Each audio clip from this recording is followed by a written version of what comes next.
This is Heroine Addiction, where we cover romance and drama manhwa, and where you'll do it over again until you get it right. I'm Isekai Sensei-Sama, aka Brad, and as always, I'm joined by Bento Baggins, aka Ben. The second male lead. You don't want that first spot? No. Too much responsibility. You could be Jayha. Well, be sure to find us on social media, which you can find links for on our website, animepodcasterreincarnation.com. Come on our Discord and chat with us about these series that we cover. We hope to see you there. Today, we're covering Surviving Romance. This is a recommended series from Annie, who left a comment on the website. I believe, what did I say? The post that was from the I Shall Master This Family episode. They left a comment for us and recommended this and another series. And our patrons voted and selected this one. So, as always, I will read the summary and then we'll get into it. When Karen Un becomes the protagonist of the romance novel she is reading, she expects a fairy tale ending with the novel's love interest, Jayha. But when a bizarre twist makes her realize the story is not playing out as it does in the book, she'll need the help of an unlikely character from her class to defy the new storyline and find her happy ending. If only she can figure out who this unknown extra is first. So, I think before we get into this, we should say, we're going to spoil the biggest thing about this pretty much immediately. So if you are interested in not getting spoiled, because it is a pretty big twist, but it is right at the beginning. So I would say go read the first 3 chapters or so, and then come back, and then you can listen to the rest of this. Yeah. I don't know if there's a better way to say that. You just kind of have to read it. I guess I'd say like maybe light content warning, maybe more violence than you're expecting from one of these Otome Isekais. Yeah. So this'll be the final warning. We always have spoilers, but this one, there's a pretty big twist right at the beginning that the summary and the name of the series and everything doesn't really tell you. So go check that out first and then come back. And prepare to be spoiled. So, yeah, this is a horror series about zombies. Yep. I was surprised. I wasn't expecting it. So I clapped. I declared Annie the first official winner of the Heroine Addiction Medal of Freedom, the highest honor I can bestow upon a listener. I love this. This is I have a secret. This is the first one of these comics we've covered on Heroine Addiction that I've recommended to a male friend who does not read webtoons at all. Yeah. I told we both enjoy horror manga, and I was like, buddy, I have the drifting classroom of romance comics right here. I loved it. I don't know how other people are gonna feel about it, because I probably loved it because it's exactly what I like, and it's not like an Otome Isekai very much. I think other people like it. It's very highly rated. On Bato, it's rated 9.1, and on Webtoon, it's rated 9.8 out of 10, which is crazy. Yeah. It is completed. It is a completed series, completed back in 2023. So if you're looking for something complete to read, it's probably a good pick. 102 chapters. Only 102 chapters. Although the last two, it's 100 chapters, and then there's an epilogue and an afterword. I tell you, and believe it or not, makes more sense than the drifting classroom. That may sound increasingly unbelievable as we talk about the plot, but yeah. So, in a bizarre twist of fate, I'm going to out myself immediately. I bounced off this pretty hard. Yeah. I only got to chapter 25. Oh man, I don't remember what happened by chapter 25. I just couldn't. Every time I picked it up, I was like, I need to keep reading. Especially like this last week, I was like, I need to get through this. I need to get through it. I think at the last Sunday or something, I was like, I can just read 8 chapters a day and that'll be fine. Nope, did not work. Every time I went to do this, I think I read like 1 or 2 chapters and I was like, okay, that's enough for now. And then I just did not. I'm dying to know what's the turnoff. I think, and I'm not 100% sure on this because it's just a lot of more sort of feelings that I'm having, but I think the issue is with the setting that it's in, being in a school, and sort of the teenager back and forth, the fact that so many of these kids are so stupid.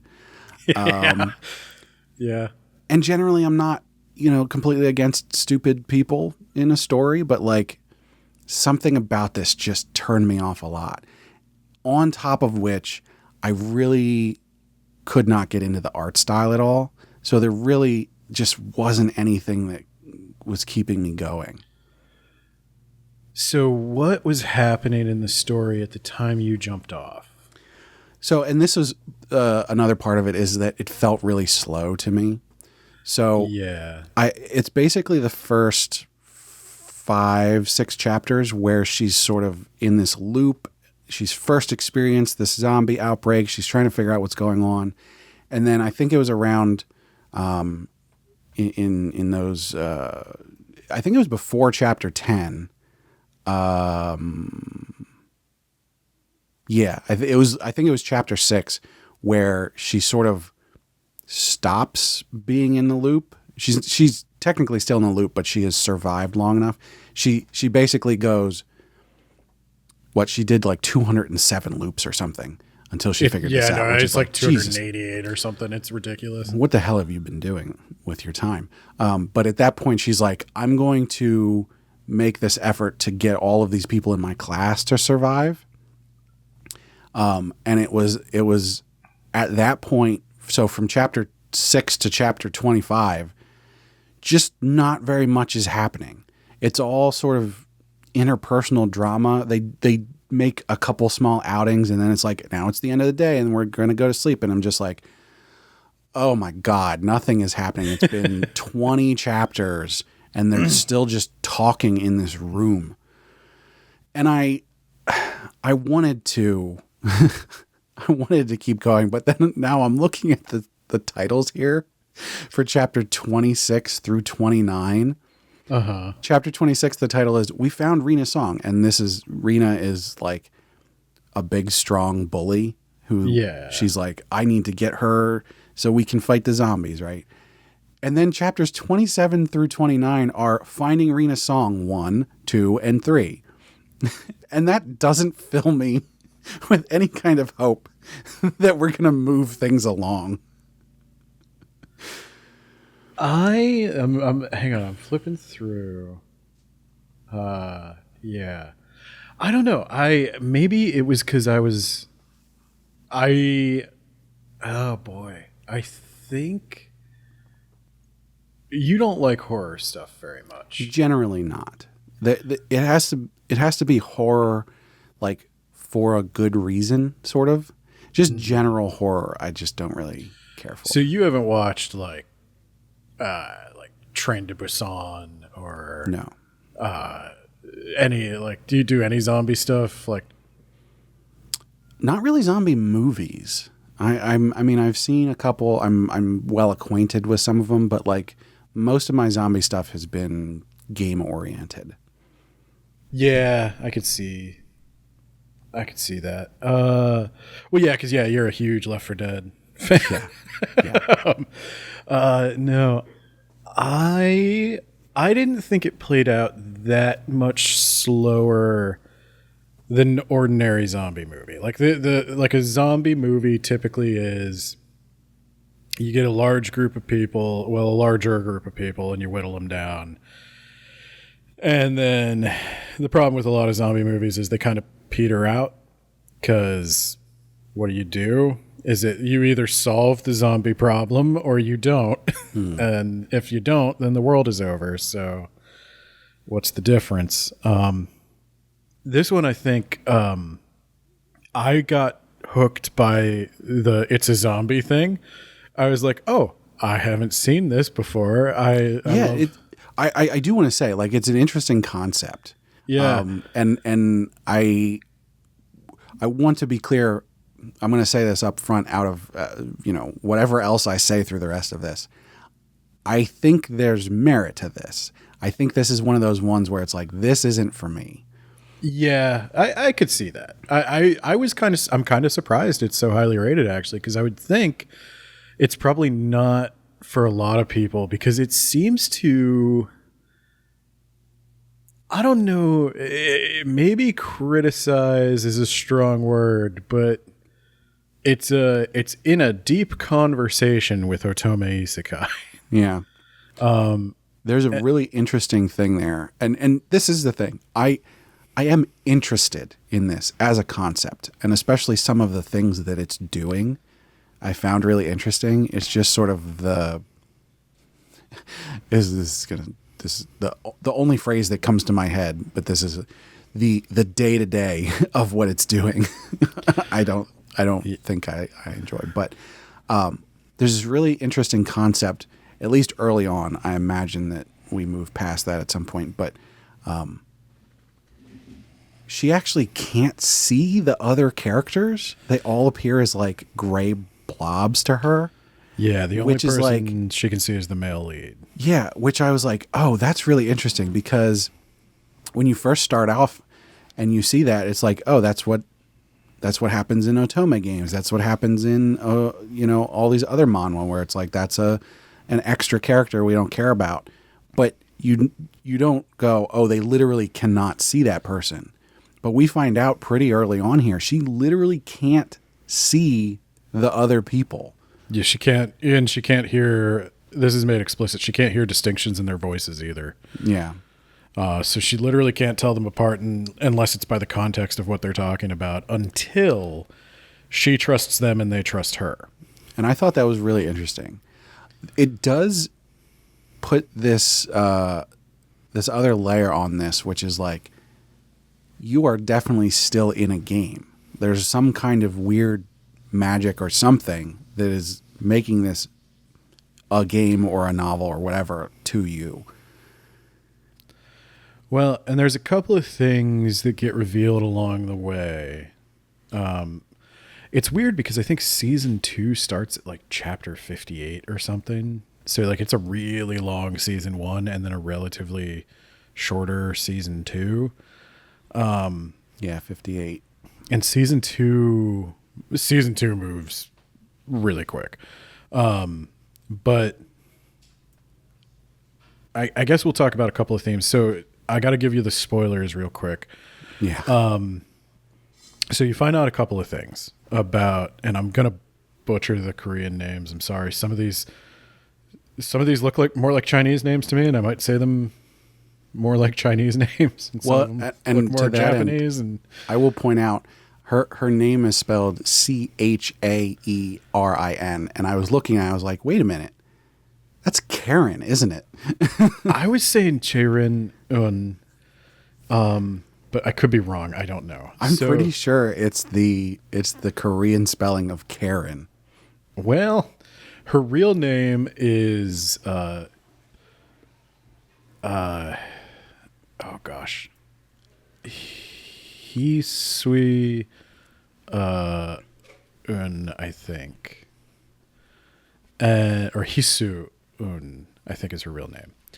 And she killed herself. And that's how she wound up in this novel. And you get her backstory that she killed herself because she was preparing for the civil service exam in Korea, which is a notoriously impossible exam. She had failed it several times. Friends and family were telling her to give up, and they were starting to question why she was even bothering still trying. She should just go get a job at a convenience store and move on with her life. She couldn't take the pressure anymore. And they go into a lot of detail about it. And her wish as she was dying was like she wanted to be reincarnated into this simple thing where she follows the plot. She marries the guy and lives happily ever after. She doesn't want to have to think about stuff or make decisions. And so that is one of the themes of like, she's kind of changing her mind and developing the will to survive and the will to move forward, because she doesn't like to just follow the plot, though the plot was sabotaged. And this is where things get complicated in like webcomic fashion. So there's another layer to this where one of the characters is the devil. And that makes sense from some of the stuff I've already seen. And the devil made a deal not with this Charon or Karen, but with the original one in the story.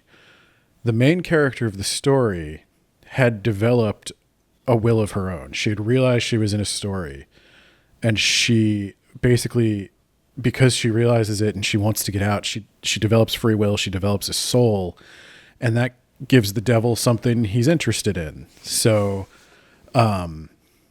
he makes her a deal that if she can find somebody to take her place in the story, she can get out. So there's two Charons. There's the pink-haired one, which is our protagonist, and then there's the black-haired one, which is the original Charon. And the original Charon is sort of sabotaging this story to make the other one give up, become the main character, and let her out.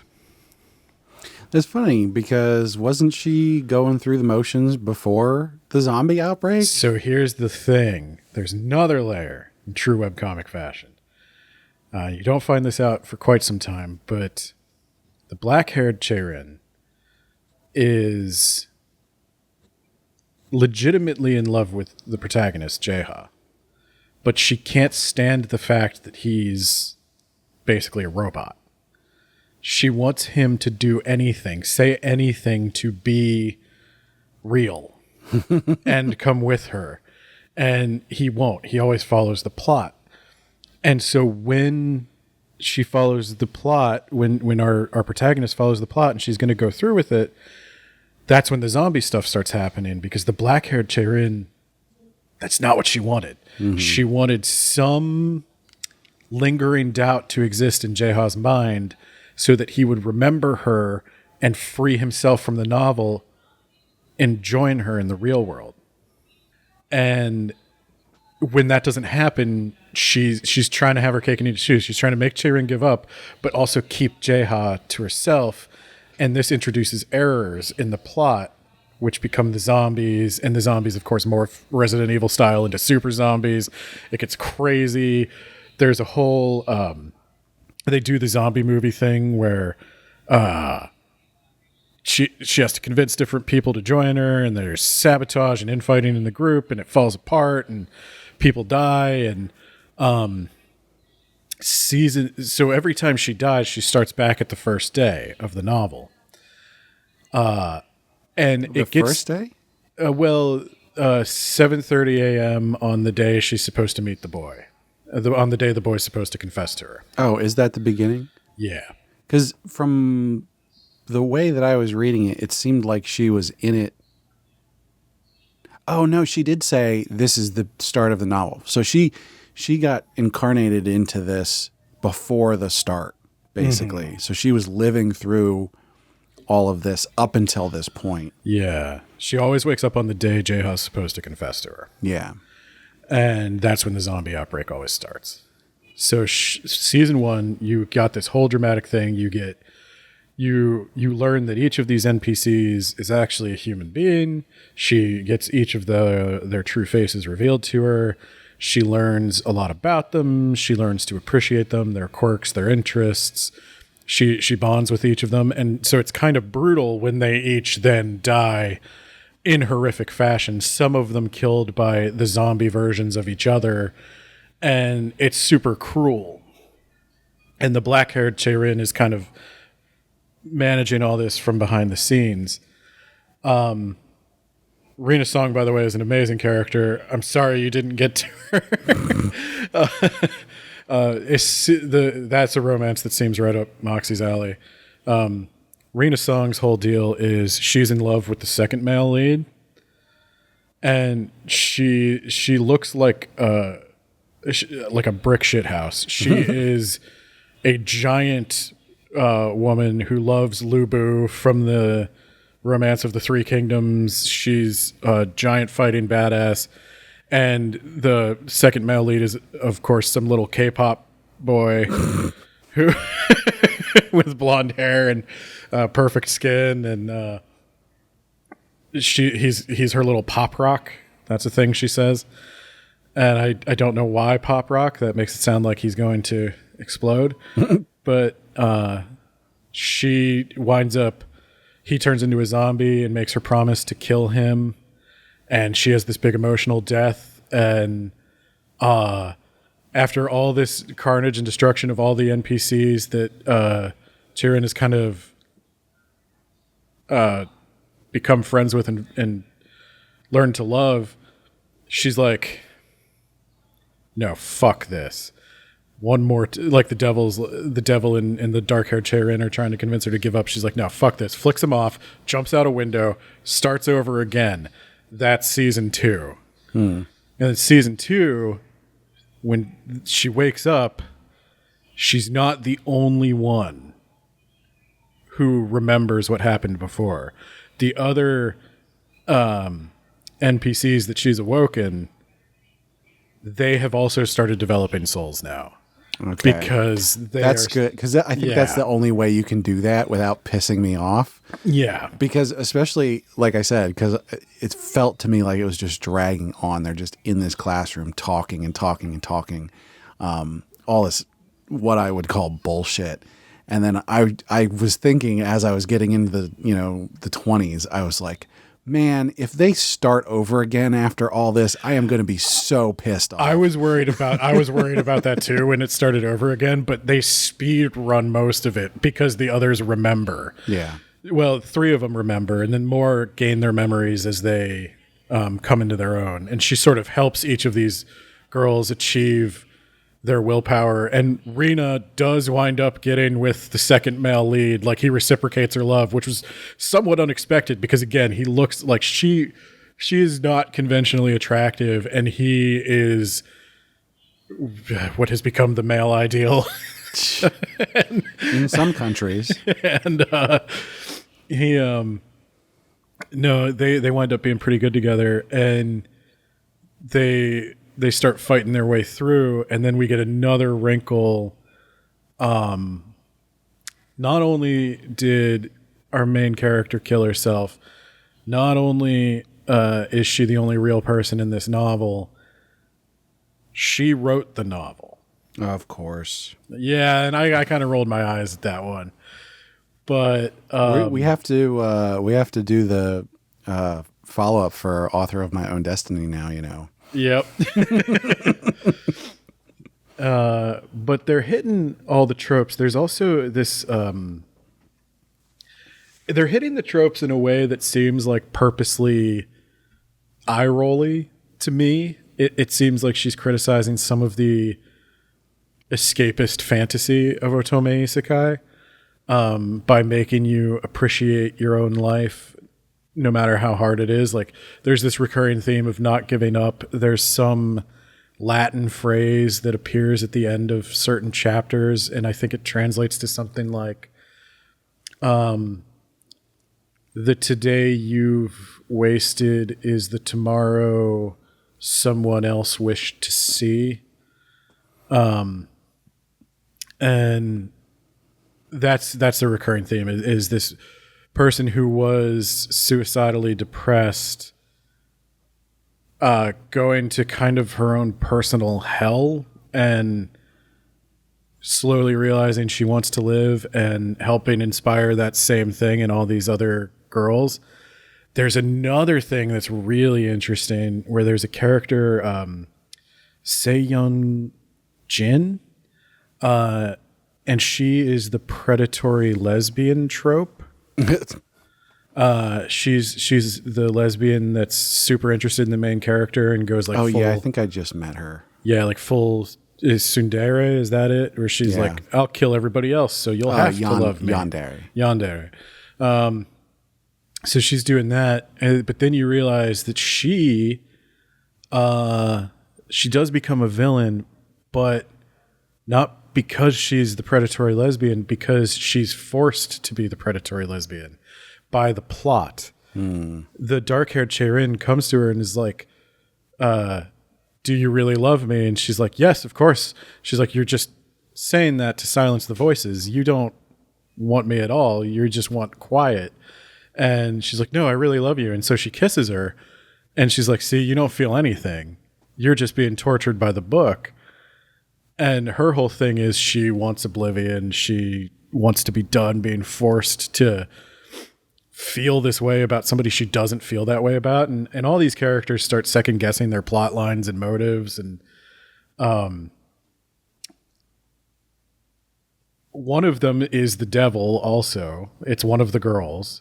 And it's always been one of the girls. I at first thought the devil was shape-shifting, but she is not. She is actually one of them.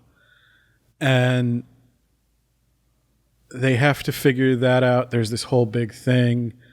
The devil is the girl who can convince anybody to do anything. That's what I was about to say. Yeah. I was going to guess and you said it too quickly. That makes sense. And so they get to the end. There's a convoluted series of like fake outs where you think Cheirin forfeited her soul, but then there's a bunch of like weird anime, like actually there was a deal within a deal within a deal within a deal with the devil, and the devil done tricked herself, and it all falls apart, and the main character wakes up in a hospital bed having realized her suicide attempt failed. As soon as you started talking about the point of the novel being to be your life is precious, I was like, she's gonna actually not be dead at the end, right? Yeah. She wakes up realizing her suicide attempt has failed. She and this is an interesting thing too, she gets into counseling. The novel specifically mentions that. She moves back in with family to sort of have a support system. Surprising attention to real mental health stuff you can do. Man, Eris would really benefit from reading this, huh? Yeah. And she doesn't know if it was real. She mentions a conversation with her therapist, and the therapist asks her, have you written since you woke up? And she's like, no. I don't know if I want to write fiction anymore. And she also mentions, I haven't read the novel since. She hasn't opened the file. She doesn't want to know what is on the page now. Because that could maybe either prove or disprove. And I think she's afraid to know either way. Because she wants to believe that the bonds she made are real, and that all those people did find their way into the real world as well. But in whose bodies? Well, I think that's the thing. It's possible. The author talks about this a little bit in the afterword, and she's purposely vague She says she does not want to say anything, but she leans towards the belief that maybe they'll all meet again someday. And it's hints that like maybe it's possible that they come into the world, but nature, reincarnation, they don't necessarily all come into the world at the exact same time in the exact same place. And I like that it's left ambiguous. There's one of the characters wants to write a song. Like she's a singer-songwriter, and she has this song. Volleyball player. Yeah, she has this song that she shares with the main character, and one of the last scenes is the main character seeing that song on YouTube with the YouTube video description being something like I hope I see you again or something, or for when I see you again. And that's the big finish. Sort of sprinted through it. There's a lot of genuinely good horror moments, a lot of nods to other things. Well, I mean, that's the problem with a lot of these, isn't it? Is that like the plot is pretty easy to summarize. Yeah. And so it's like the meat of this is really the interactions that the people are having and the action sequences and stuff like that, which honestly is probably why it's not my thing. Yeah. It's walking a fine line in the horror manga space, because I think I don't know what the rules of the webtoon platforms are, but I'm guessing there was a conscious intent to avoid a certain rating or something, because the content is specific, like the violent content is specifically toned down a lot. Yeah. There's not a lot of gore. There's not a lot of like, there's a couple of like legit creepy panels that would hold up, but in terms of like a horror manga thing, there's no like Junji Ito page turn. There's no horrible dismemberment. There's always like, sometimes even the like bladed weapons are blurred.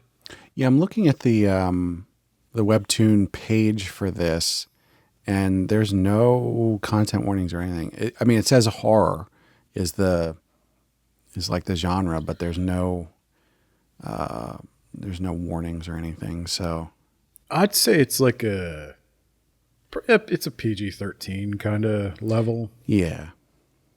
But it hints at something more. It hints at like that Resident Evil style zombie thing where like the virus mutates and creates like terrible monsters that are grotesque. And they get around that by, for the most part, she can't see exactly what the zombies look like. She sees them as shadow people the same way she saw the extras. Yeah. But she sees them with like swirling red lines that mark the infection. Speaking of which, that part near the beginning with the teacher who got infected, that pissed me off. I mean, a lot of this stuff at the beginning pissed me off because when she finally decides, like, I'm going to try and save all these people and try and get out of this, and she stands up in front of the class and predicts the future perfectly for the next, 5 minutes or whatever. And people are still questioning her. I'm just like, you teenage girls are so stupid. Well, wait until the next iteration where she's like, okay, you know what? I'm just going to be honest with you guys from the beginning. You're all characters in a novel. Well, that's not how you do it. And it's funny, though, because the people who remember are like, wait, hear her out. Yeah. It's like, no, you're all insane. But fortunately, the devil's there. Yeah, that stuff always gets me because it's like, yeah, if someone just up and tells you that like you're a character in a novel, you're not real, blah, blah, blah. Yeah, of course you're going to be like, that's crazy. You're crazy. But if someone comes in and there's crazy stuff going on. You can visibly see all the crazy stuff going on, and they tell you exactly what happens for the next couple minutes. You should believe them. The scenario in which this was all set up so perfectly, like they saw people die, right? You know it's not, the whole situation is fake. And then that person is perfectly predicting the future. It's like, okay, I'm on board. I might not have liked you before, but like you obviously have information that I don't have, so I'm going to follow you. I definitely think their reactions are a little unrealistic, but I will say there's kind of two directions that could go. There's either going to be like all right, let's see how this plays out, or I'm full blown dissociated now. I don't know what to think about anything. And then I was like, what was that teacher even doing? Because they showed that the zombies that teacher sucks. Wouldn't go after her because she was already turning into a zombie. Why did she want to be in that classroom with them? Oh, she's in total denial. Like she's totally selfish.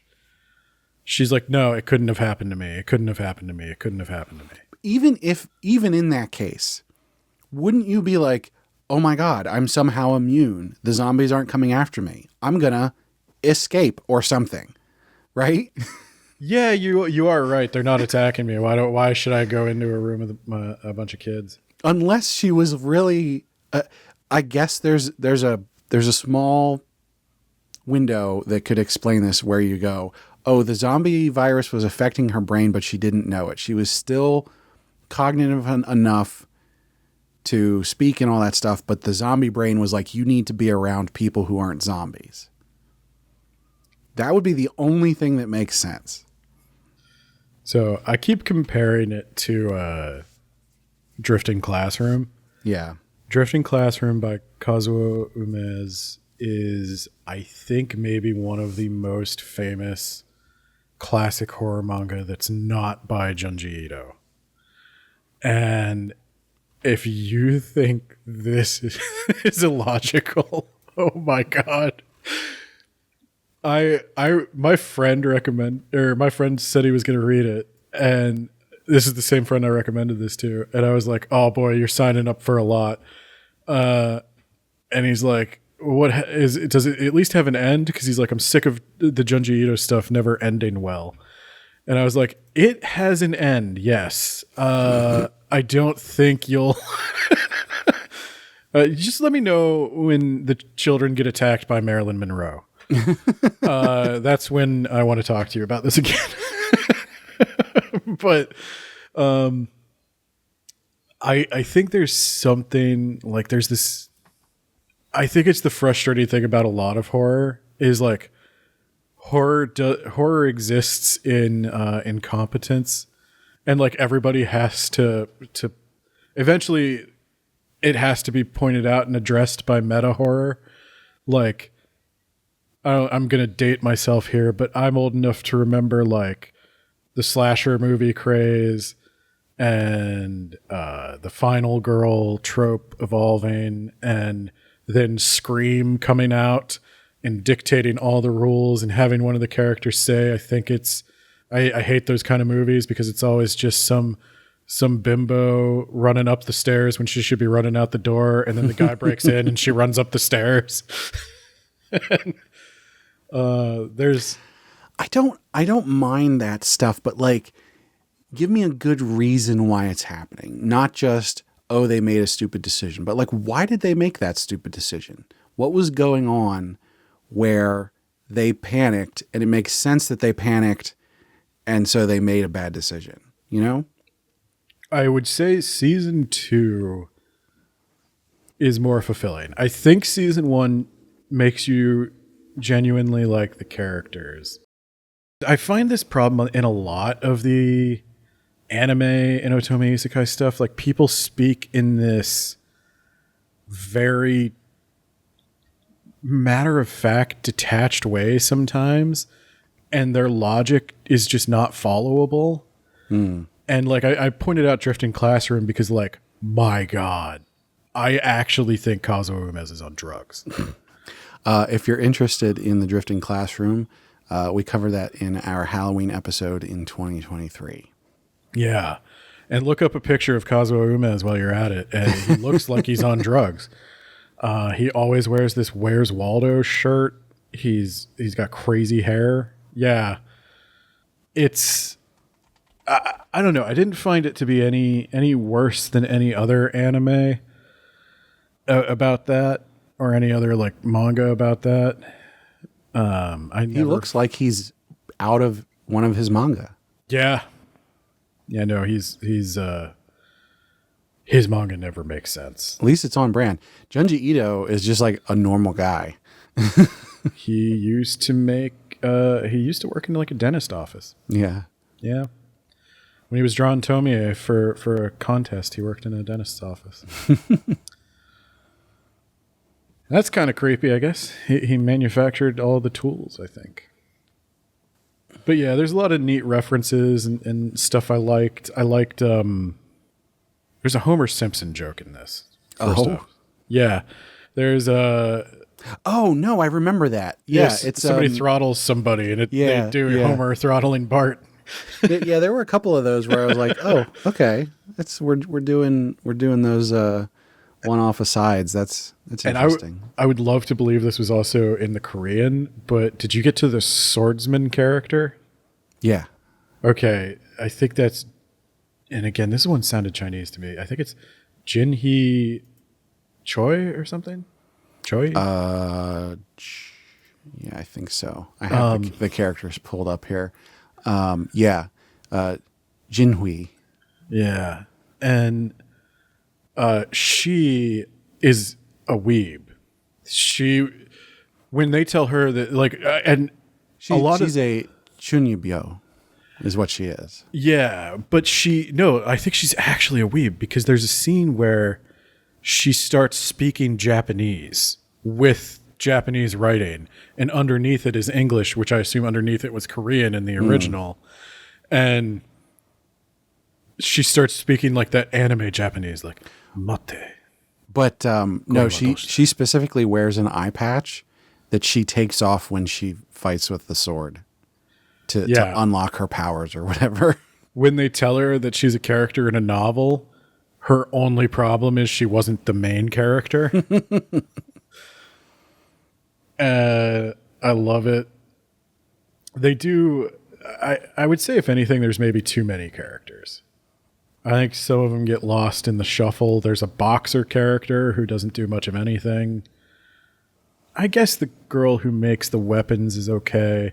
I do like the weapons she makes, that they're all like those crappy, like Last of Us weapons.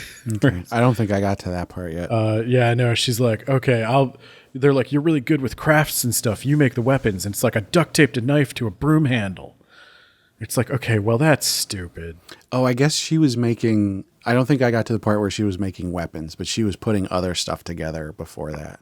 There's the mushroom girl, who hasn't done anything so far. She's literally just the whole thing about, I can see her now because I opened up to her and she opened up to me or whatever. Mm-hmm. But like, I don't think I've seen her speak at all. So I'm just like, what interaction did you have with this person that you can see her now? I think we probably could have cut the mushroom girl. The only thing is she has a very cute character design.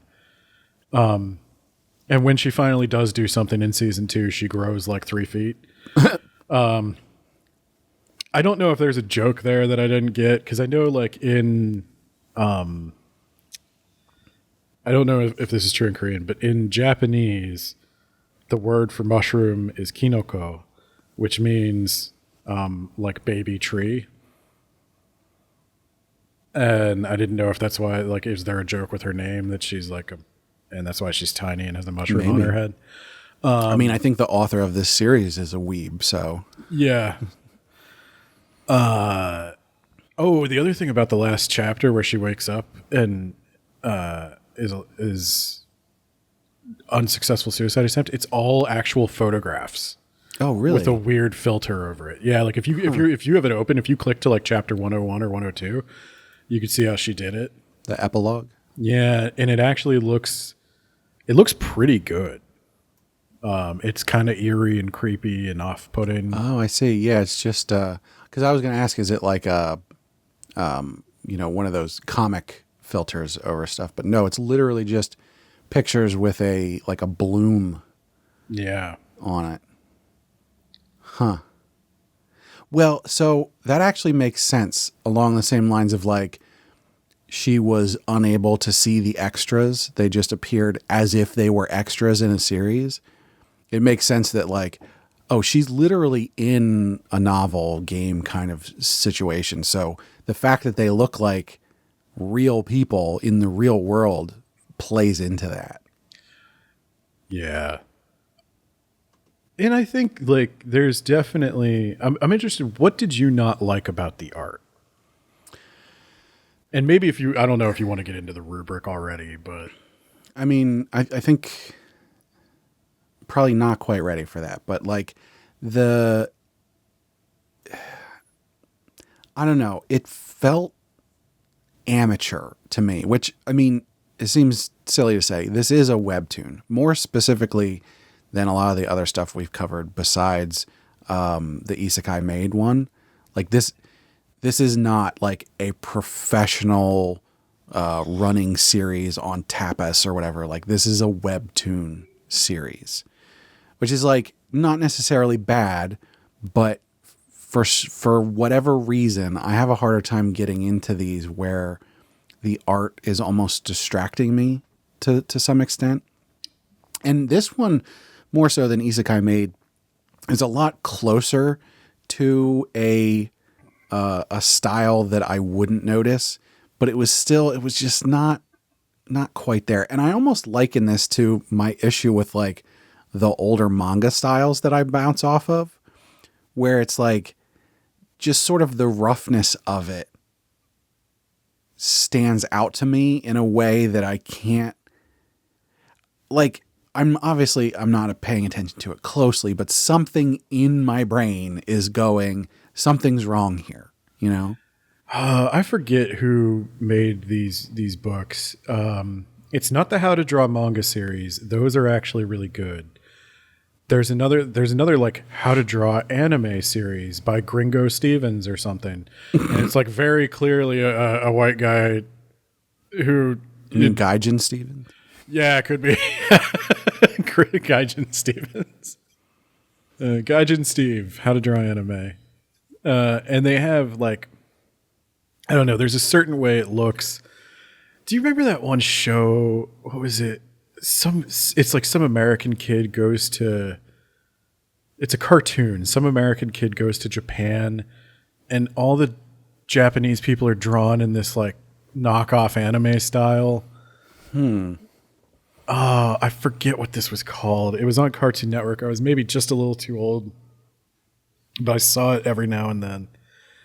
I'll have to look it up, but the webtoon style to me looks a lot like that knockoff anime stuff. Yeah.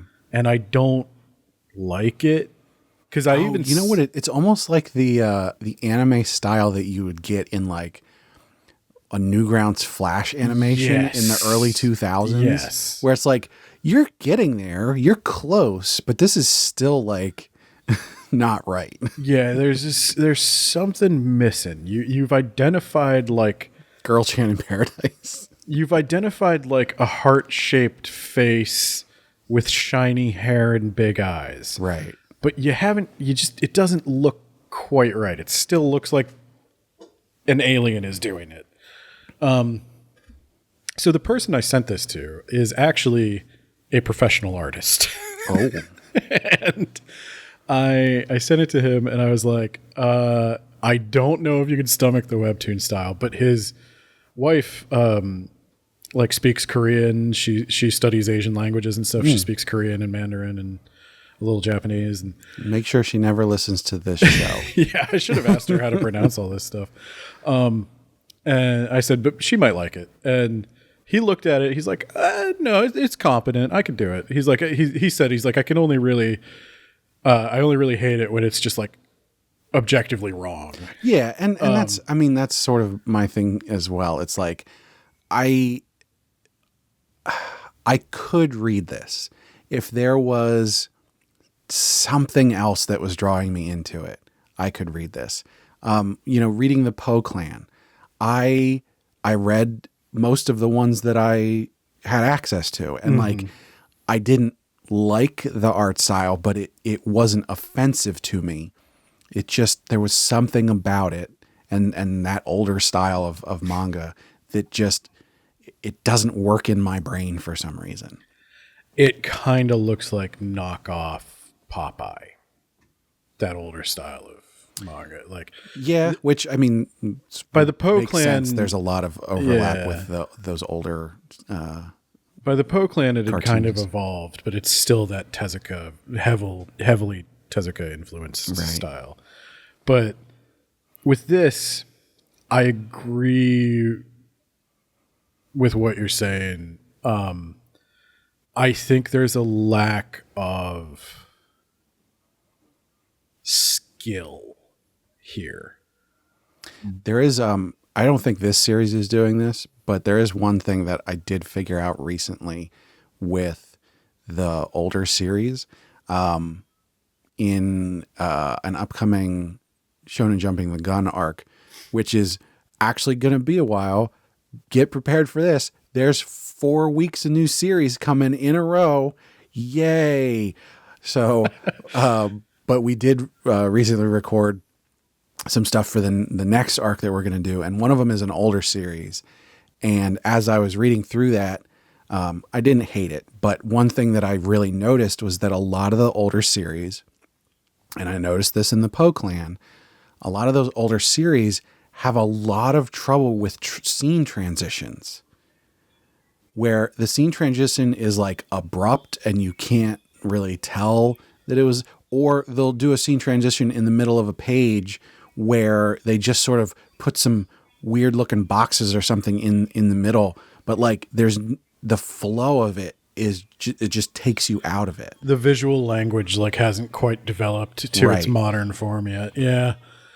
No, I think there's a little bit of a lack of skill. It develops as it goes on. The person is getting better.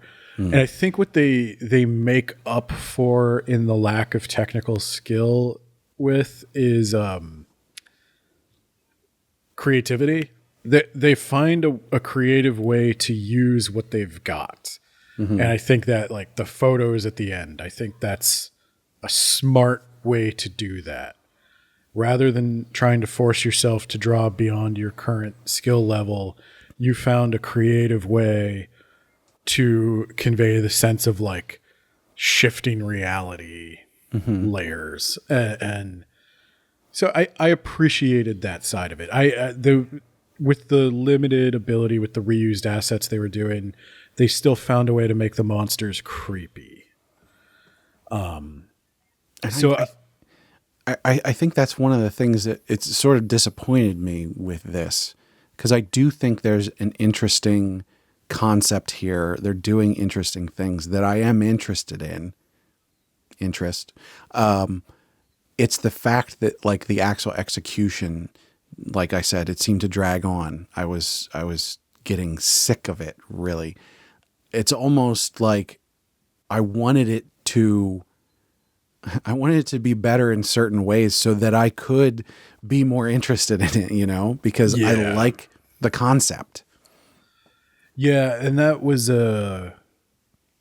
actually a running theme I kind of saw in the comments, was a lot of people mentioning like, oh, I really wish this had an adaptation. And that's not necessarily the response you want to get. Especially to something that, a medium that other things get adapted into. Yeah. It's like, oh, I really wish this could be done again, but better. Yeah. When can we reboot it? It's funny you say that, because there's this one new anime that's been coming out that is from I think a manhwa, or it might be a Chinese, whatever those are called. Manhwa. It's called The Beginning After the End. And there's been all this fervor online. Like the fans of the series have been pissed off because it's a shovelware anime. Like I'm no beating around the bush. It's definitely a shovelware anime. But I watched a couple episodes of it because, it's interesting enough, the concept and everything. And I'm watching it and I'm like, yeah, definitely shovelware. But like, is it really that bad that like all these people are complaining about how bad the adaptation is? And then I saw some screenshots from the comic version of it, and it looks so much worse. And I was like, what are you people on? Be glad you got what you got. Right? No, they want the One Punch Man uplift. Yeah. And I get wanting that. That makes sense to want it. But to be so vocally angry about the adaptation that you did get coming from something that looks awful is just like, you don't know how good you have it. Yeah. Be lucky you got an adaptation at all. No, I think this is a solid little story. I think I'm getting into rubric-y criticisms now, but I'm glad this author made this comic. There's definitely a voice. There's definitely a vision. And yeah, the execution is, I can't even really call it sloppy. It's just, No, I wouldn't call it sloppy. It's not, they have the unfortunate thing of being the I don't know what 20th Otome Isekai I've read, and some of them are just like, yeah, this guy or this girl does nothing but make this stuff all the time. Now, I will say, this is a one-person show, I think. This is a writer-artist. Yeah. Lee Yeon. Yeah, and I think... which a lot of the series we cover are not. It's and especially because a lot of them are adaptations. It's like you're adapting from a novel. You have the person who is writing the adaptation, but obviously that's a lot simpler when you're adapting something. And then you have like a professional manhwa artist who's drawing it. But no, I really liked what's Moxie's word? Workmanlike. Yeah. I appreciate the effort. I appreciate the themes of and mental health, wish fulfillment, escapism, and love not fixing everything. Just simply having a hot guy be your boyfriend is not going to solve the rest of the problems in your life. Didn't solve my problems. You're gonna have to. It's like, is that gonna get you through the civil service exam? No. Yeah, it depends on which hot guy. Yeah, it does depend on which hot guy, but it's probably not going to be your childhood friend. Yeah, right. If you were already that well connected, you'd have probably passed. Can you bypass the exam just by being connected? I don't know. It couldn't hurt. I mean, like officially, no, of course not. I sort of like the idea of having to pass a difficult exam to work in government. I think it would certainly solve a lot of the problems we're having in the U.S. right now. Yeah. No, it's one of the weird things. The golden age of China was like peak civilization in a couple of ways. All right. Well, I think, and it sounds to me like you're out of unguided I need discussion for this. I need the guiding of a rubric, or I'm just going to repeat myself a lot. Yeah, I guess apologies to everybody who comes to this series or this show for multiple hours worth of content. This one's going to be a little bit shorter. There's really not. I mean, first off, this is a shorter series. Yeah, and it made even shorter by the fact that I didn't read the whole thing. Well, it's also, the plot is pretty simple.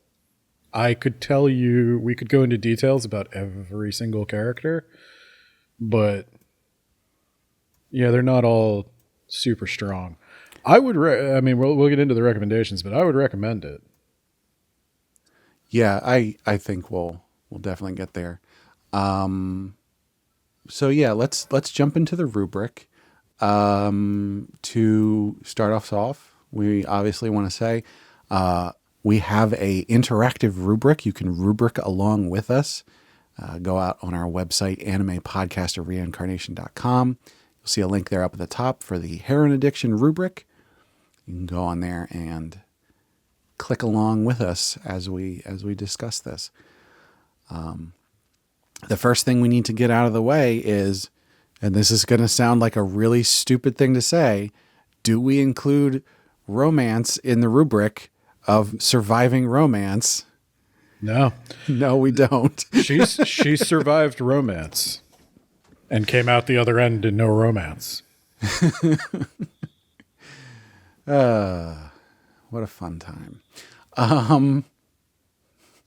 So the first item that we cover in the rubric is content and ideas. And as someone who reads many manhwa, I have to give this, for content and ideas, a 5. Yeah. Yeah, no, I think I'm there too. It's not just that it's like Otome Isekai but with zombies. No, not at all. That would be an easy hook or an easy way to market it, but it's really like Otome Isekai, but question the logic and morality of every single piece of what makes up a traditional Otome Isekai. Yeah. Which doesn't mean like you should always do that. Like I love meta commentaries on stuff I like, because you should think about stuff like this. And it's also not dismissive of the genre. It's made by somebody who liked the genre but used it inappropriately in their own life. Like I think the problem isn't that the author or that the main character wrote an Otome Isekai to escape from her problems. The problem is that she was doing that instead of addressing her problems. Yeah. And got her into... And the moral of the story is that will get you into a hell loop when your main character makes a deal with the devil. The moral of the story is don't lose yourself in fantasy. And if you do, stay away from the devil. Yeah. You should always stay away from the devil. I know. Well, not always. And he can entice you, and we got a little ways. Walpurgis Nacht is over, so. Have you heard the theory that Lucifer is actually the protagonist of the Bible? Lucifer is not in the Bible, but he's the protagonist of Paradise Lost, no matter what Milton tries to say. Well, Lucifer being Satan. Also not in the Bible. He's in the book of Job. Satan is, this is getting into my douche philosophy corner, but Satan is a Hebrew word meaning adversary that sometimes is translated as a proper noun and sometimes is not, but almost certainly was not meant to be a proper noun. In Job, it's just an angel that takes the position that Job is not truly pious. He's only pious because Job has been given all these good things by God. If God was mean to him, or if God allowed bad things to happen to Job, Job wouldn't love God as much. I posit that an angel would never question God like that. So it has to be someone outside of God's heavenly host. Unless that was his job. He's the prosecution in the heavenly host. Well, we will cover the Bible on another episode. So, dude, we should. Getting into pacing and structure, I think I'm going to have to go with a 3 for this. I'll go with a 3 in deference to you. I think because I'm going to go really high on characters. I think you should obviously go into this with the full picture that you have. From my reading of it, and the thing that made me drop off of this, I have to give pacing and structure a 3. I think you have a point, though, because I'm going to go really high on characters to compensate for this a little bit, because I really think I got connected to the characters, but not all of them. Like, some of them don't need to be there and take up too much time. And this is actually a thing I'm growing, and maybe I'm punishing the wrong people for this, but like, I'm getting really sick of manga, anime, webtoons, whatever, needing to throw 15 characters out there just because the author had 15 character designs. And then we're just stuck with them for hundreds and hundreds of chapters, even though we've clearly lost interest. My Hero Academia, among others. But yeah, I think ordinarily I'm used to a relatively small cast in an Otome Isekai, and I haven't had this problem as much here. But doing an entire high school class, which, by the way, though, I guess I shouldn't complain, because that's a pretty healthy classroom size for a teacher. In America, that'd be like 50 kids. Oh, yeah, yeah. What was it? 12? There were 12 of them, or? Yeah, about.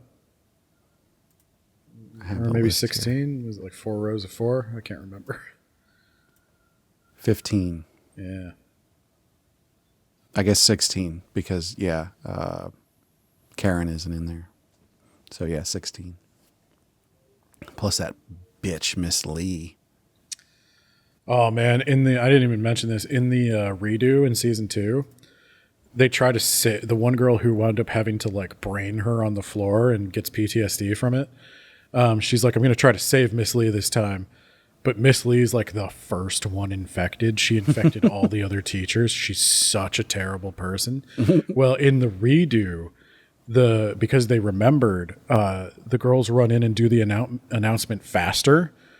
So the other teachers actually trap Miss Lee. They lock her in the thing and hold her down because they all get bit.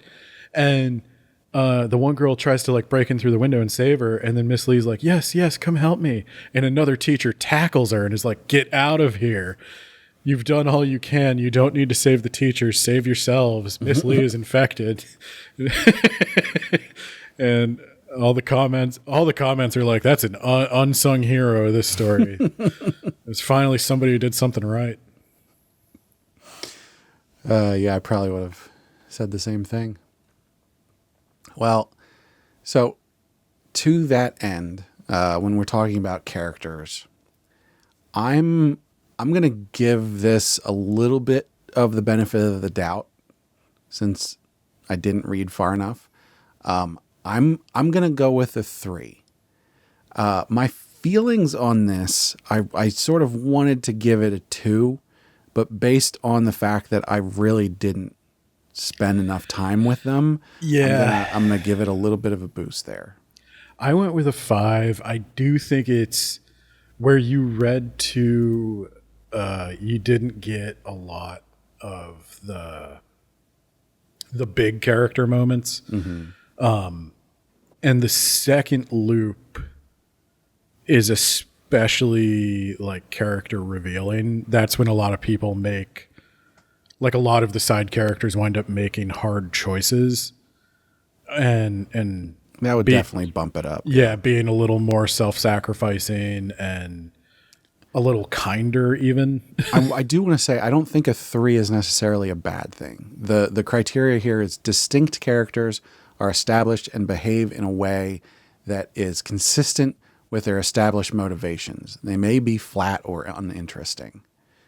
So I wanted to go down to a 2 based on my feelings, because undeveloped characters, from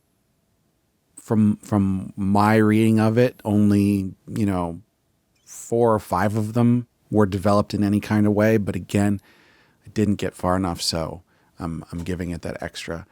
Based on what you've described, I don't think that a 5 is necessarily wrong, although I might still say that's a little too high. I got to a point where I cared enough about the characters that it was page turning. Okay. I had planned to read it last night, and then I got into some other stuff and didn't start reading. I was like maybe 40 chapters in when I started reading last night at 8 p.m., and I think I finished around 2 a.m. Because I was like, once I got to chapter 60, I was like, I gotta get to the end. When she does the second loop, I was surprised. I'll say this: I cared about the characters so much that so many people had died or been injured or brutalized that by the time she decides she's gonna kill herself and loop back one more time, I was like, fuck yeah. Fix this. Yeah, we gotta fix this. Yeah, I was with her. Because there's that choice of like, she's like almost like, could she go forward? Could she not? And it's like, she could have gone forward still. Like, and she'd made a lot of progress. And it was like, oh God. See, I think this isn't a real horror movie, because at the end, like, basically everybody's happy. At the end of a real horror movie, only one person gets out, one or two people. Everybody else is dead. Yeah, I'm trying to think of a. It's certainly better than Night of the Living Dead. That's one of the most depressing zombie movies, and the first. All right. Well, now we have to move on to art competency. I can pop this bubble. It's a 3 for me. Okay. I'm gonna give it a 2. Yeah. This is the lowest I'm gonna go, but I'm gonna give this a 2 because the art was, I believe, a large part of what turned me off of this. It definitely doesn't add anything to it. I mean, I know Mox is yelling at me right now going, you don't care about art. What the hell are you talking about? Well, but I think Moxie would agree. There's nothing worse than generic. Like, even bad is better than generic. And yeah. like, yes and no. If it's got some style to it. Yeah. Like, this is just, if you're going for something and yeah. it's not necessarily good, but as long as you're going for something, this to me feels below workmanlike. Like, I can see this person becoming workmanlike, but this ain't it. Season 2, you start to see some of the potential. Some of the costumes get better. Some of the lighting and stuff gets better. All right, I looked at chapter 101 to see that, but I'm gonna jump in here. Let's say chapter 96 to see how the art has progressed. Okay, let's see. I would like to get pictures of action. This is okay. There's a character. Okay.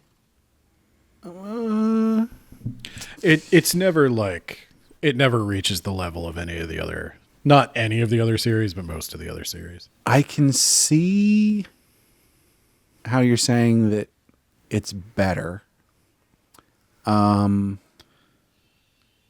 It doesn't look different enough to me to really change my mind, though. What I would say I didn't see, and this could be because they either used like some kind of modeling software or something and then painted over it. I mean, I think most artists do that now. I haven't. So that saved them from, like, I didn't see terrible perspective issues. Yeah. I didn't see terrible anatomy issues. And let's be clear, a 2 here is the art lacks competency. In spite of this, the artist is able to communicate what is happening in the story to the audience. Yeah. No, I think that's fair. There's definitely an over-reliance on the tools, which I think makes it look generic.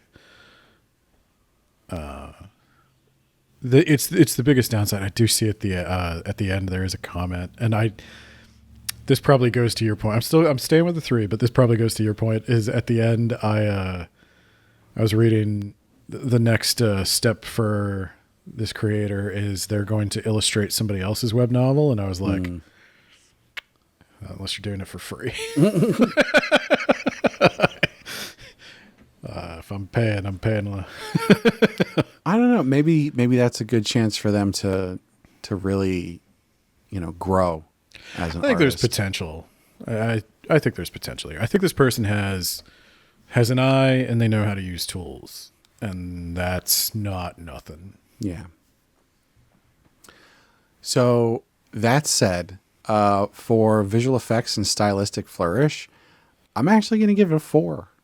Yeah, I went with a 4. I think that's where like it comes in. Like, I think this is a person who's, not super skilled in this. Maybe it wasn't originally their main focus, but they're using everything they got. Yeah. I think that they did a pretty good job when, especially the stuff where it's like you get this perspective shift of like, oh, something, here come the zombies or whatever. It's like the feeling of that gets conveyed, the oppressiveness, the fear, that kind of stuff. So like the effects that they're putting in are really good. I think the one thing that they could do to really bump this up in terms of the visual effects is sort of blend the panels better. There's a lot of places where the panels are just really spread out between lots of white space. Mm-hmm. And we see this in other, really good series, like, what was the one I said where this came from? I Shall Master This Family. You have all these connections between the panels with like flowers or some kind of background or some kind of effect like that. And like, that's the thing that really elevates it and makes the reading experience a lot smoother. They did attempt a couple of scrolling effects, but that would have pushed it to a 5, because with a horror manga, like there's that Junji Ito page turn. Like there's a reason that, like, I think Super Eye Patch Wolf was the one that said like, it's one of the big reasons it's hard to animate, because it's all like his art heavily relies on where your eye is drawn to on a page. And then the page turn, it's like you're the person revealing the monster. Yeah. So yeah, they could have done, and like this cell phone format where you can get that scrolling pseudo animation effect, that would have been perfect. Yeah. But yeah, I don't think they could pull it off. Yeah. It's funny you mentioned that. If you want to read this series on webtoons.com, you actually can't. You can read the first 7 chapters, and then you have to use the app for everything else. So something to keep in mind. A little strange, but it definitely goes for the phone effective scrolling and stuff like that. So yeah. All right. Well, here we go with personal preference. I'm at a 5. The Medal of Freedom. Yeah. To Annie. I think I have to go with a 2, which is disliked it, but can understand its appeal to others, which is like exactly what is going on here. Oh, it's right up my alley. I love this. Yeah. But I will admit, hard to follow, convoluted, doesn't necessarily make logical sense. Welcome to horror manga. And that's all of them. I'm sort of disappointed if a lot of my issues with it sort of go away in the 40s and 50s chapters. Because like I said, I like the concept of this. It was dragging out so much, and I just couldn't find the motivation to push through that. If it gets better in that way, it's all the more disappointing, because it's like if if the beginning was better and I could have pushed through it, at the very least, it was better enough that I could push through. Like, there's something there that I would get into, but like, I just couldn't. It was dragging me. Well, I think it probably heavily relies on like, you guys like that zombie stuff, right? That really blew your mind, didn't it? And if it didn't, I'll give you like 4 chapters of that, and then you got to move on. Yeah. And I guess if you're really into horror movies that have that, like, the first half of the movie is something bad happens, but then they're just talking for half an hour, 45 minutes. It's like, if you're into that, then you'll like this. But like, I don't care for that at all. You know what horror movie I liked? Cabin in the Woods. Yeah, Cabin in the Woods is a good one. And you know what? That's a good meta. There is something happening in that almost the whole time. That, now, to be a horror fan, though, like, you gotta love the cheap movies. That, I guess that's why like, I'm not. Yeah, like, that's... Because Cabin in the Woods is also, like, way higher budget than most horror movies. I liked Tucker and Dale versus the Forces of Evil. Tucker and Dale versus Evil is a good one, yeah. But again, I think that's more a comedy than a horror, even though it's got a lot of horror elements to it. But again, the pacing in that is really good. Like, you've got some scenes that are a bit drawn out, but like, you can feel it and you're invested in it. Do you like Godzilla movies? Because I feel like that's a lot. There's like 20, 30 minutes of Godzilla and like 60 minutes of scientists talking about Godzilla. Yeah, and there's not necessarily anything wrong with that, but thinking about it, I don't know if I've ever watched the entirety of a Godzilla movie. Yep. I've seen the entirety of the one American one. Oh, with Matthew Broderick? Yeah. I saw that whole one. Of all the ones to see. You should at least watch the new ones with like King Kong and... Yeah. And, you know what I did? This was only a couple weeks ago. I watched like a supercut of all of the fights from that. Well, okay, now it's ruined. You can't, the rest of it's just people talking. No, and that's the thing. I was like, oh, this is fucking awesome. And it's like, oh yeah, I don't know that I could. Because you know what it was? I saw one of the clips that I watched during that time was like King Kong was like knocked out or something. And there was like the guy and the girl and the little girl were like, and the little girl had to like wake him up and like give him confidence or whatever. And I was just like, what? Who cares? She's King Kong's best friend in those movies. She's the only one that can talk to him. Right. Because she's deaf. Yeah, they do sign language to each other. Which is a fine concept, but I was just like, I don't care about this. I just want to see Godzilla doing, atomic breath at whatever this other monkey that they're fighting is. Yeah, I think we've identified the problem. I can. You got to earn the atomic breath. Well, yeah, I can do long, drawn out stuff and drama and all that kind of stuff, but like, I don't know. Sometimes I just really bounce off of it. Well, that'll get us to recommendation strength. I am actually going to give this a 4. Really? Okay, so am I. Yeah. Because I do feel like even if you think you will experience this the same way that I did, I think it's at least worth trying for any genre fan. Because the even just the twist in the beginning is enough. I think you should read the first 5 or 10 chapters or whatever, just to experience that at the very least. And you might get into that and go, oh, I actually am going to keep reading the rest of this. But I think it's an experience that any Otome Isekai manhwa fan should do. Yeah. Yeah, I think, like I said, this is the first one I've recommended to somebody outside of the audience.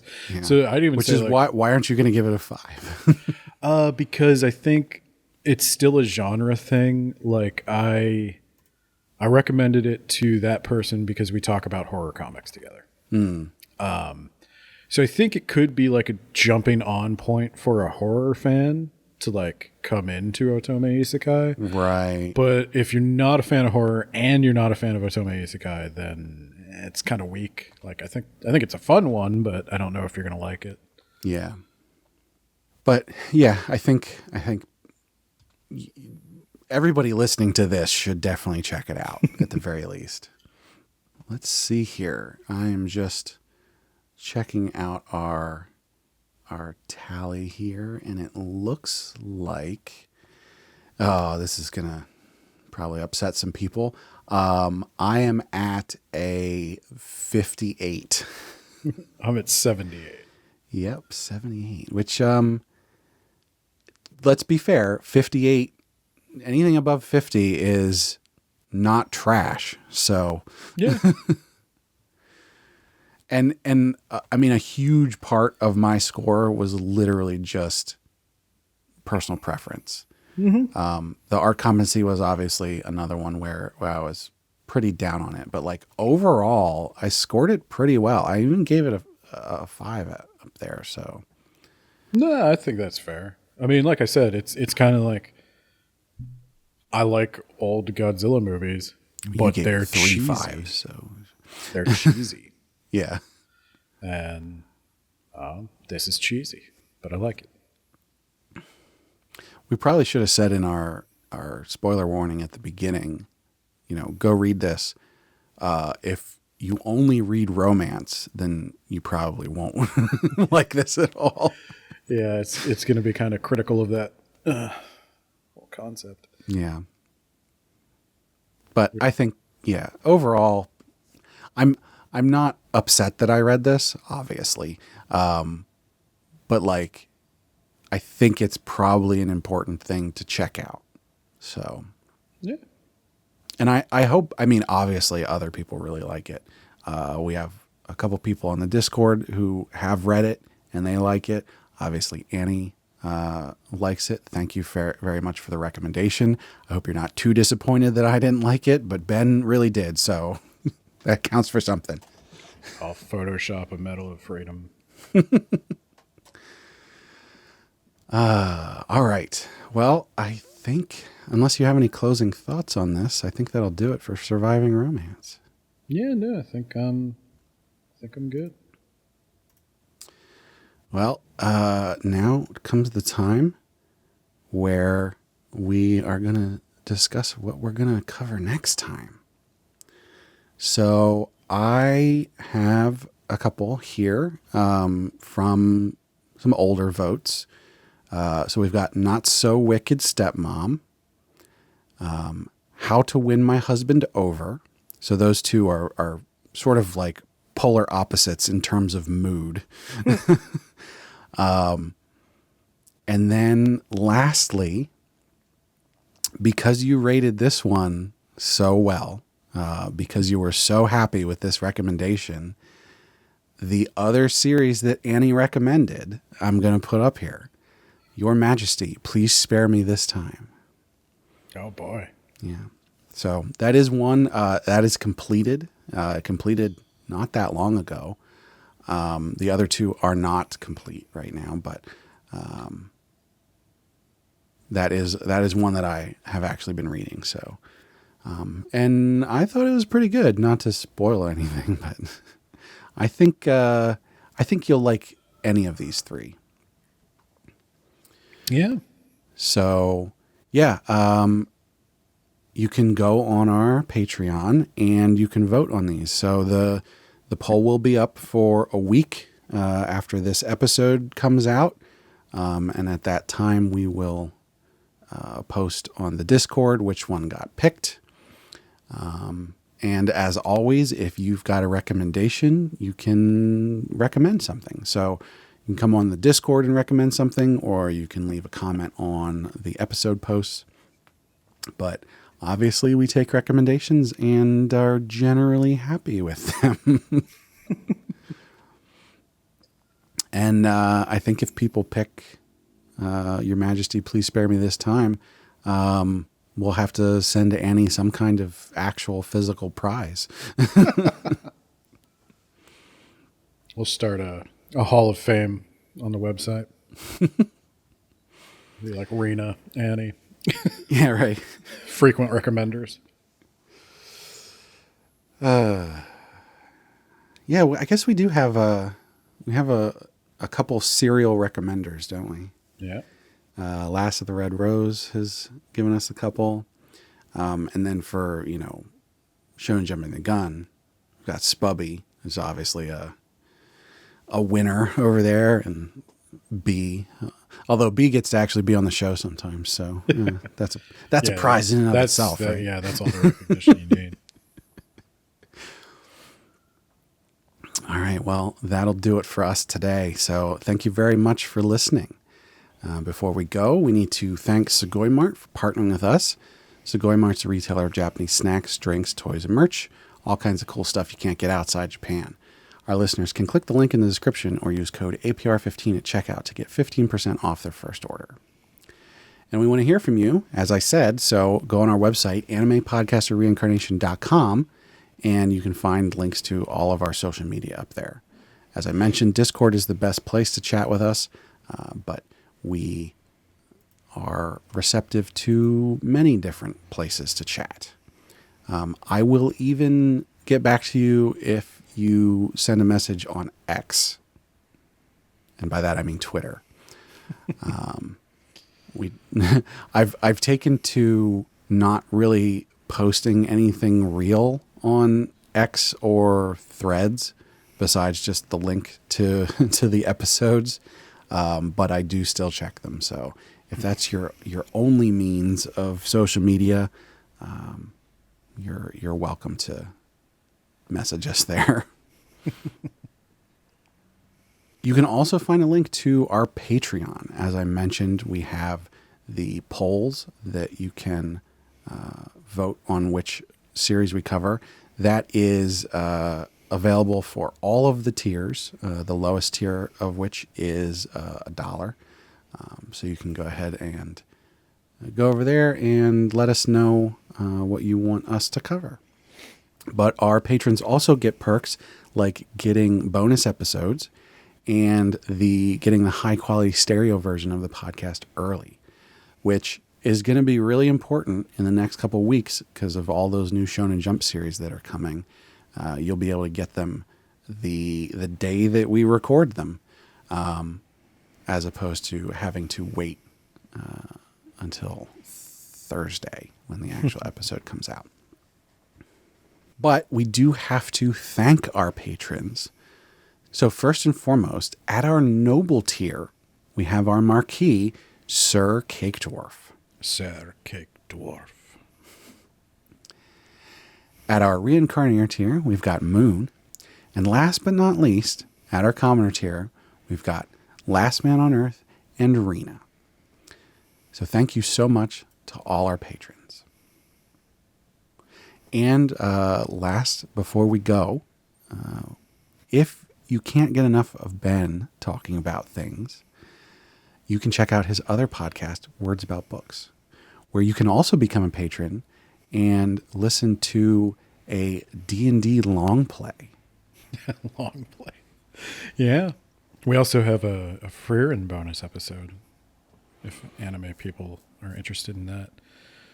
And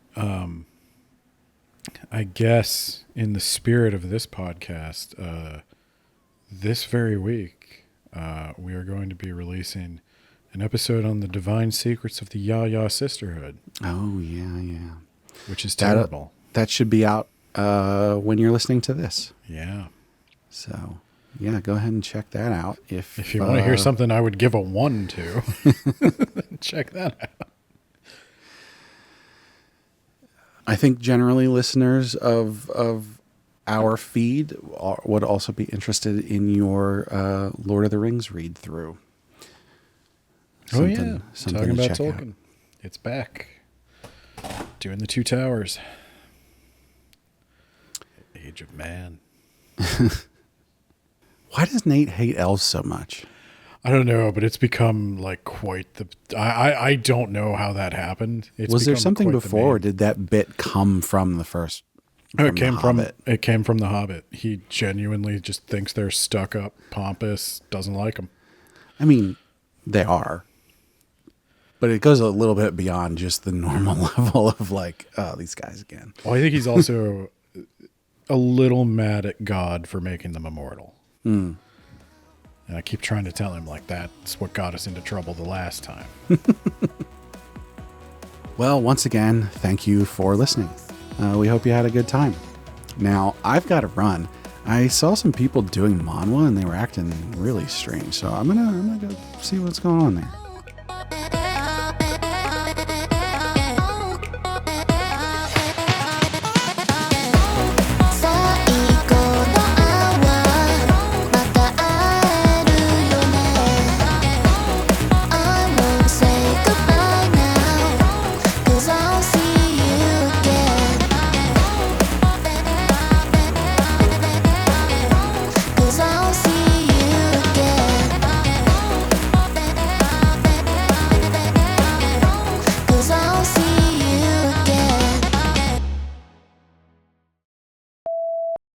So did you finish it? Oh, yeah. Okay. Did you? We'll get into it. Not your thing. This is Heroine Addiction, where we cover romance and drama manhwa, and I'm going to do that again. I've just been talking for 45 minutes, and it wasn't enough. You got to do the voice. And then season 2. I hate these people. You need to get some foam board that you can put up while you're recording. Or just stop driving a small airplane behind my house. I don't know why you need to strap a jet engine to your car. You're only going to go 45 down my street anyway. So that manhwa crocodile.